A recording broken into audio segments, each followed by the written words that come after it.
உண்மையான காதல் என்று ஒன்று உள்ளது. காலம் கடந்து போன பின்பு மண்ணில் வாழ்வது. காலம் எந்த கைப்பிடிக்குள் மாட்டிக்கொண்டது.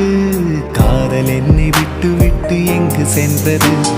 கடவுள் வந்து பூமி மீது வாழும் போதிலும் காதல் தோல்வியாகும் போது சாக தோன்றிடும். காதல் இன்றி பூமி மீது வாழ நேர்ந்திடும்.